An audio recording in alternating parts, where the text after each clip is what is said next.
Mais cette histoire ne commence pas en octobre. Elle commence un mois et demi plus tôt, le tout premier jour de la guerre, et ne s'achèverait que près de 6 ans plus tard. Car ce qui allait se dérouler sur 5 millions de milles carrés d'océan, l'essentiel de l'action étant concentré dans le tiers nord de l'Atlantique, deviendrait la plus longue campagne continue de toute la Seconde Guerre mondiale. De son issue dépendait rien de moins que la survie des îles britanniques. Lorsque la guerre fut déclarée en septembre 1939, l'Allemagne possédait 56 U-boats. Parmi eux, 10 n'étaient pas opérationnels, et seuls 22 étaient capables de combattre dans l'Atlantique. Sur le papier, cela ne semblait pas impressionnant, et il y avait des raisons d'être confiant.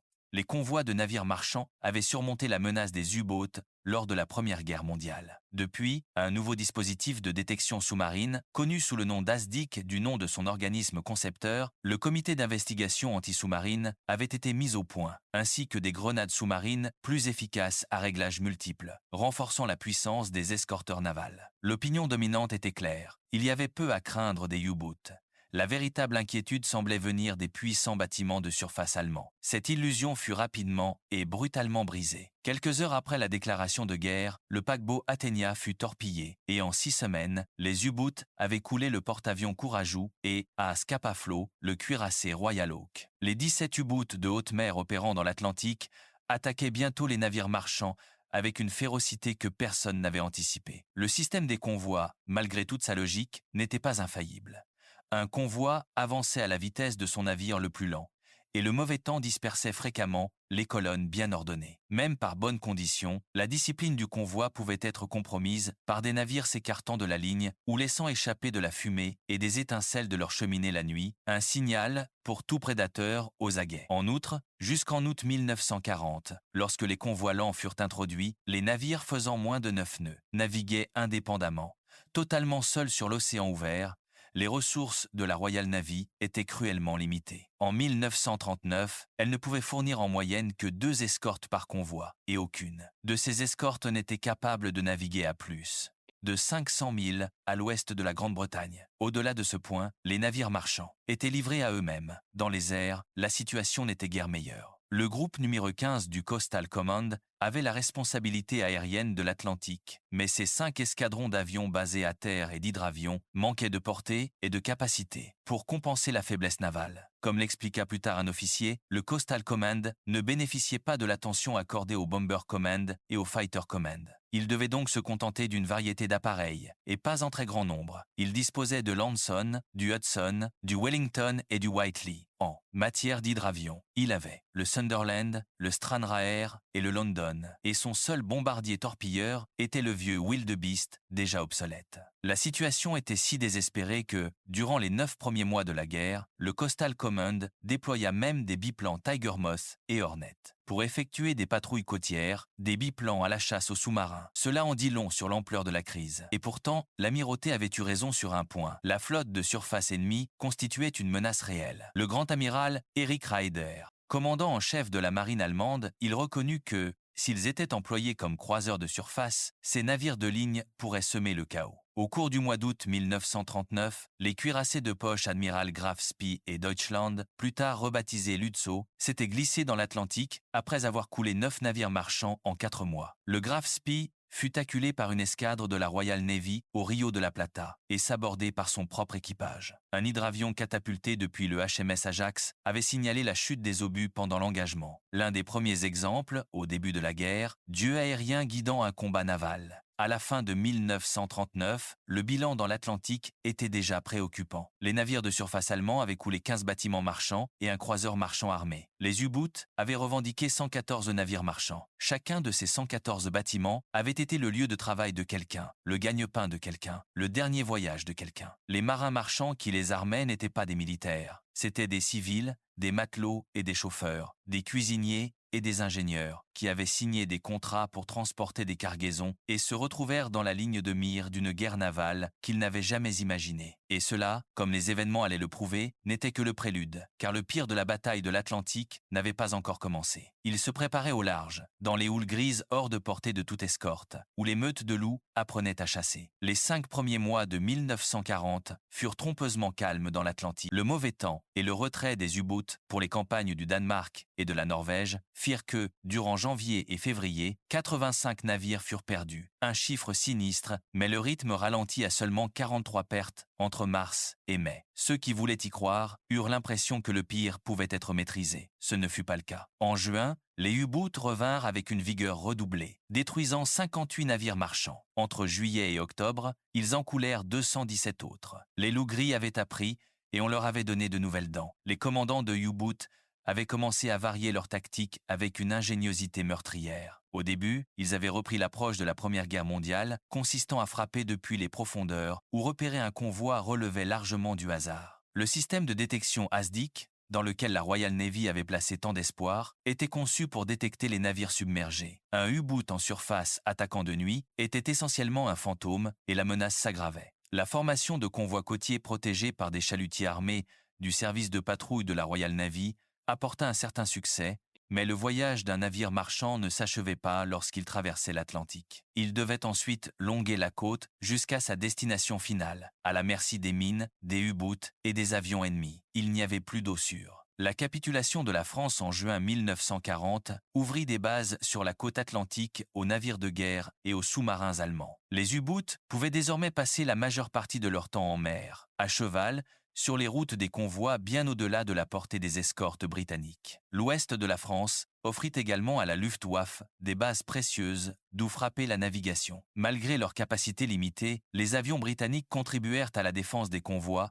lorsque cela était possible. En janvier 1940, le convoi OA-80 perdit 2 navires face à l'U-55, mais ses escortes et un hydravion Sunderland harcelèrent et endommagèrent tellement le U-boot que son commandant fut contraint de le saborder. Des patrouilles anti-sous-marines étaient menées depuis des bases en Cornouailles, au Pays de Galles et en Irlande du Nord, au-dessus du golfe de Gascogne et aussi loin que possible dans l'Atlantique. Parfois, elles apercevaient un U-boat en surface, à l'envers ou revenant de son repère, et, plus rarement encore, parvenaient à l'attaquer avant l'inévitable plongée en catastrophe. Un aviateur se souvenait de ces patrouilles avec une fierté discrète. Nous les traquions, nous les repérions, nous voyions si nous pouvions en intercepter un avant qu'il n'atteigne le convoi. Et nous avons eu beaucoup de succès. Quand on pense que 23 U-boats ont été coulés en 21 mois, cela montre à quel point l'escorte était efficace. Il marqua une pause, mais on ne pouvait pas tous les sauver. Puis sa voix baissa. Cela a été terrible pour nous, dit-il. Quand nous les avons vus exploser, quand ils avaient réussi à s'infiltrer sans être détectés, c'était vraiment terrible. Le pire, c'est de les voir disparaître et de ne rien pouvoir faire.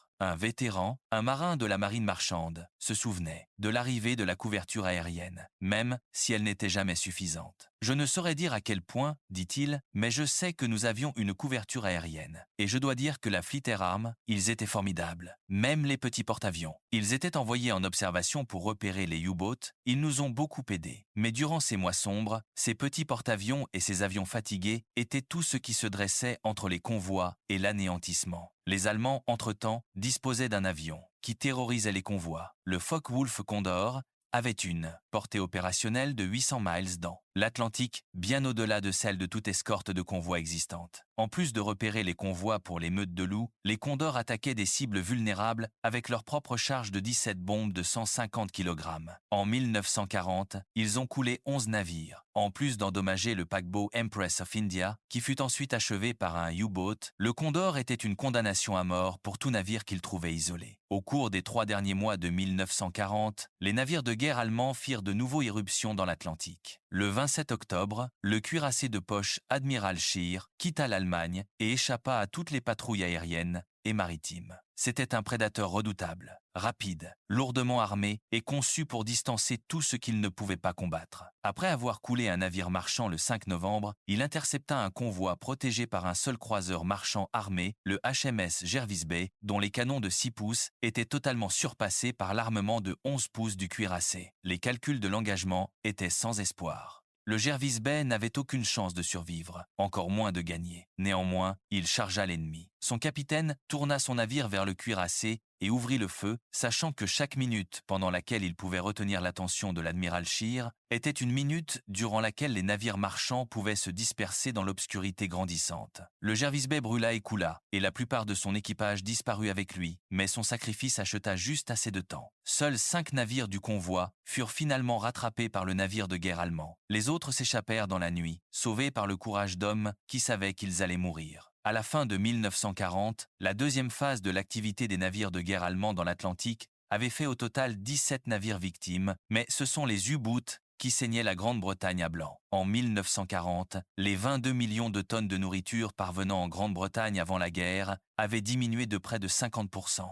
Il y avait des points lumineux même dans cette obscurité environnante. Après la chute du Danemark en avril, les forces britanniques avaient occupé les dépendances danoises des îles Féroé et l'Islande, commandant les approches nord de l'Atlantique. 5 mois plus tard, en échange de la location de bases militaires à Terre-Neuve et aux Antilles, les États-Unis mirent à disposition de la Grande-Bretagne 50 vieux destroyers, des navires qui atténueraient le manque d'escorte, même si ce n'était que légèrement. Ils étaient vieux, ils étaient usés, mais c'étaient des navires. Et les navires étaient ce dont la Grande-Bretagne avait le plus besoin. De plus, le Bomber-Command de la RAF commença à attaquer les abris de U-Boot et à contribuer indirectement à la bataille de l'Atlantique en frappant des usines produisant du pétrole synthétique en Allemagne. C'était une pression indirecte, mais c'était une pression. Et pourtant, au début de 1941, la menace augmentait plus vite que la riposte. La menace des Condors n'avait pas diminué. En février 1941, 6 Condors attaquèrent un convoi venant de Gibraltar, coulant 5 navires. Les U-Boats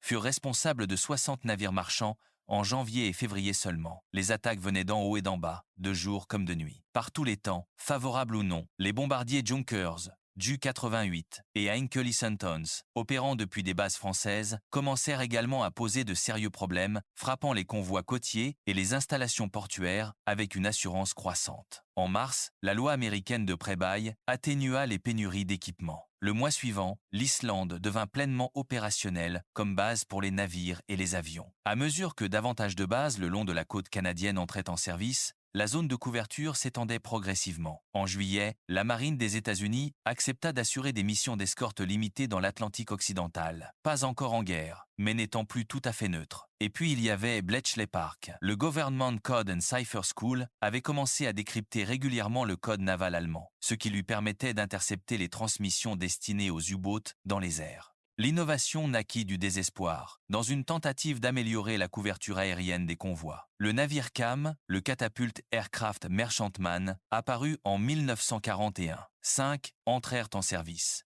l'un étant perdu avant même d'avoir combattu. Chacun transportait un seul avion, Sea Hurricane ou Fulmar, piloté par un aviateur de la Fleet Air Arm, perché sur une catapulte soudée à la proue d'un navire marchand ordinaire. Un navire CAM était exactement ce que son nom indique. Un cargo équipé d'une catapulte capable de lancer un seul Hurricane ou Fulmar. Mais, contrairement à un hydravion embarqué sur un cuirassé ou un croiseur, cet avion ne pouvait pas être récupéré. Il ne pouvait donc être utilisé qu'une seule fois. Le pilote savait, avant même de monter dans le cockpit, que son vol n'avait qu'une seule issue possible, la mer. Si un condor apparaissait et menaçait le convoi, le pilote était lancé, propulsé depuis l'étrave, par la charge de la catapulte, dans le vent et la pluie. Il combattait, puis, lorsque son carburant diminuait ou que sa mission était accomplie, il amérissait de force ou sautait en parachute dans les vagues, priant que quelqu'un le repêche avant que le froid ne l'emporte. Le pilote était sauvé. S'il avait de la chance, l'avion ne l'était pas. Chaque lancement était un aller simple. En septembre 1941, une autre initiative suivit. Le navire Mac, le porte-avions marchand, le HMS Audacity, une coque de cargo équipée d'un pont d'envol, transportait 6 chasseurs Grumman Wildcat, appelés Martlet par les Britanniques. Contrairement aux avions lancés par catapulte, ceux-ci pouvaient atterrir à nouveau. Les chasseurs abattirent un Condor avant que l'Audacity ne soit torpillé lors d'une mission d'escorte en décembre. Mais d'autres Mac suivirent et prouvèrent leur valeur à maintes reprises. En 1941, les avions pouvaient voler à 700 miles dans l'Atlantique depuis le Canada, Irlande du Nord et la côte ouest de l'Écosse et à 400 miles de l'Islande. Mais ce que l'on appelait le trou aérien restait vaste. Une immense étendue de l'océan, au milieu de laquelle aucun avion basé à terre ne pouvait intervenir. Et les U-Boots y chassaient en toute impunité et faute d'appareils adaptés, même la couverture aérienne existante était au mieux irrégulière. une lueur d'espoir apparut cependant, avec la mise à disposition à temps pour le Coastal Command de 10 versions de reconnaissance du B-24 Liberator. Cet appareil allait être une acquisition cruciale. Il en irait de même pour l'hydravion Catalina, qui entra en service dans la RAF en mars 1941. Le Catalina Consolidated américain avait une vitesse de 185 miles par heure et une portée énorme de 3750 miles. Il avait la capacité de larguer à la fois des bombes et des charges de profondeur et, comme le Sunderland, il serait crédité de l'attaque d'un grand nombre de U-boots au cours de la bataille. Plus de 650 Catalina servirent au sein de la RAF pendant la guerre. Le 20 mai, le Bismarck franchit le détroit du Skagerrak entre le Danemark et la Suède. Des avions de reconnaissance depuis des bases britanniques commencèrent rapidement à passer au peigne fin le littoral norvégien à sa recherche. Le lendemain, un pilote du Coastal Command découvrit le Bismarck dans un fjord près de Bergen, dans le sud de la Norvège. Il était réel, il était proche, et il se dirigeait vers l'Atlantique. La chasse commença le 22 mai. 6 bombardiers Whitley et 6 Hudson du Coastal Command de la RAF tentèrent en vain de trouver le fjord par mauvais temps ce soir-là. À travers une éclaircie dans les nuages, un avion de la Fleet Air Arm trouva le mouillage vide. Le Bismarck était en liberté dans une mauvaise visibilité tout au long du 23 mai. Des relais de Sunderland, de Catalina et de Hudson fouillèrent la côte norvégienne et les approches nord de l'Atlantique sans succès. Puis, lors d'une tempête de neige, au crépuscule, le croiseur HMS Suffolk aperçut enfin le Bismarck et le croiseur lourd Prince Eugène naviguant à travers le détroit du Danemark entre l'Islande et le Groenland. Grâce au radar, le Suffolk suivit les navires de guerre allemands toute la nuit. À l'aube, il fut rejoint par un Hudson et un Sunderland. Pendant ce temps, le cuirassé HMS Prince of Wales et le croiseur de bataille HMS Hood faisaient route pour intercepter à l'aube du 24 mai. Le Sunderland rapporta ce qui se passa lorsque les 4 navires s'affrontèrent. Le Hood fut coulé, la fierté de la Royal Navy disloquée et envoyée par le fond. En quelques minutes, le Prince of Wales se retira sous un écran de fumée, non sans qu'un obus ait endommagé les conduites de carburant du Bismarck. Plus tard dans l'après-midi, les navires allemands se séparèrent. Le Prince Eugen poursuivit sa route vers l'Atlantique. Le Bismarck, laissant une traînée de pétrole, décida de mettre le cap sur Saint-Nazaire, sur la côte atlantique française, pour réparation. À 3 heures du matin, le 25 mai, tout contact avec le Bismarck fut perdu. Il avait disparu dans l'immensité de l'Atlantique. L'amirauté estima qu'il ferait soit demi-tour, soit route vers la France. Des Catalina, volant pendant plus de 20 heures, cherchèrent sans succès toute la journée et la nuit du 25 au 26. Puis les Britanniques eurent un coup de chance.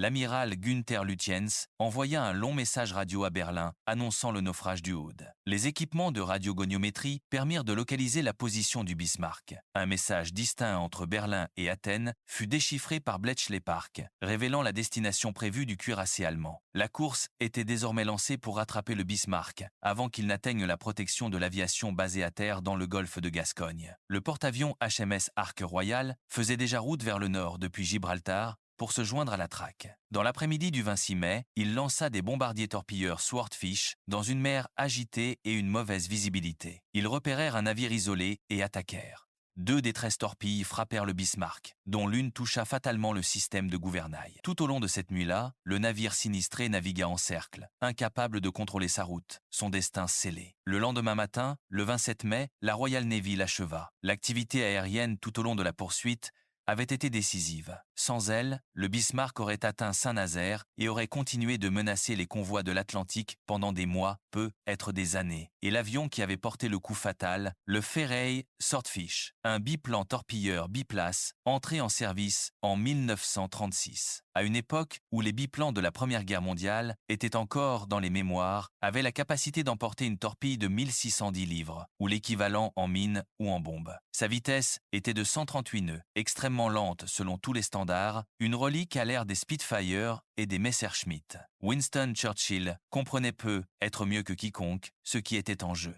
Pleinement conscient de la menace pesant sur les approvisionnements en carburant qui pouvait rapidement compromettre l'ensemble de l'effort de guerre. Le 9 mars 1941, il fit une déclaration qui donna son nom à cette campagne. « Nous devons passer à l'offensive contre le U-boot et le Focke-Wulf Condor », déclara-t-il. À partir de ce moment, ce fut officiellement la bataille de l'Atlantique, et Churchill la considéra comme le théâtre décisif de la guerre. L'entrée des États-Unis dans le conflit en décembre 1940 aurait dû constituer un tournant. À bien des égards, ce fut le cas.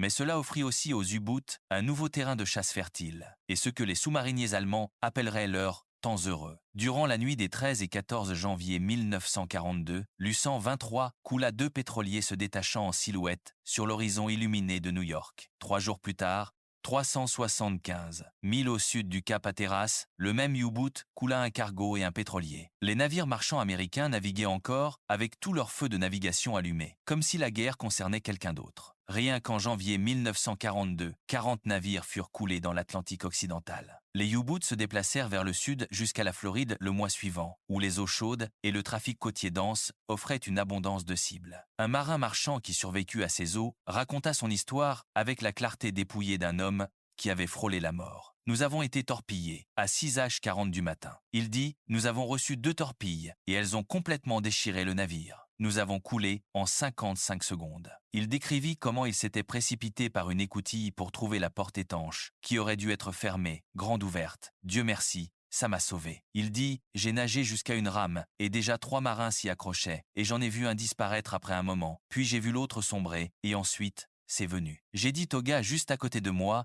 nous étions si proches que nous pouvions nous toucher. J'ai dit, je n'en peux plus. Et il a dit, ne lâche pas. Il a dit, voilà la corvette qui arrive pour nous récupérer. Le marin fit une pause, et j'ai regardé pour voir la corvette, et ce furent les derniers mots qu'il prononça. Il disparut. Il y eut un silence. 5 d'entre nous ont survécu. Il dit doucement, c'était tout. Ils ont affirmé que le U-boot avait été coulé par des swordfish quelques heures plus tard finalement. En mars 1942, les Américains commencèrent à introduire le système de convoi, le même que la Grande-Bretagne avait préconisé dès le début. En juillet, les pertes au large de la côte étaient tombées à seulement 3 navires. Mais d'ici là, les U-boots avaient revendiqué 505 navires marchands dans les eaux américaines. Le Happy Time avait exigé un prix terrible. En 1942, amiral Karl Dönitz, commandant de l'arme des U-boats et architecte stratégique de la guerre sous-marine allemande, avait calculé que 800 000 tonnes de navigation alliées coulées chaque mois assureraient la victoire. Les Allemands atteignirent environ 650 000 tonnes par mois. Cela n'a peut